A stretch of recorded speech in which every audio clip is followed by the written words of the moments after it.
They locked their daughters away in isolation for about 2 years, threatened with a knife, locked in their rooms, and even forced to use the bathroom in their closet. That is the claim against Fernando and Sophia Richter. As their trial continues, today is the first day we are hearing from one of the girls. 9 on your side's Craig Smith joins us live with that. Craig. Well, you will not actually see any of the girls. Judge Paul Tang ordered that for their privacy, but you will hear them tell their story. Sophia Richter cried as she saw her daughter about to testify against her. The judge in the case has asked that we not name the children. The girl we will call by the initials BA is 15 years old now and a sophomore in high school. She said she never defied Fernando Richter's orders to stay in her room because she feared punishment too much. She says sometimes she and her sisters were allowed out to watch videos or even for special treats, but usually they were so restricted they had to stand in front of surveillance cameras and signal to go to the bathroom. Sometimes the permission would not come in time. My stomach would be hurting, and I had no other way to go.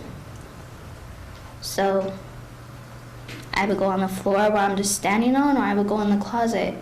In some ways, the teenager seemed resigned to her confinement and even appreciative of anything she could get.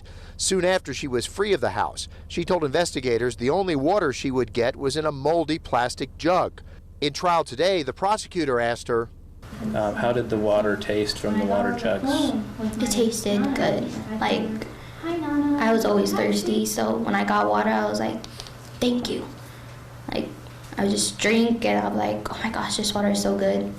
Like, I was grateful for everything I had. Like, I didn't care if it was bathtub water or if it was sink water. If I got water, that's all that matters.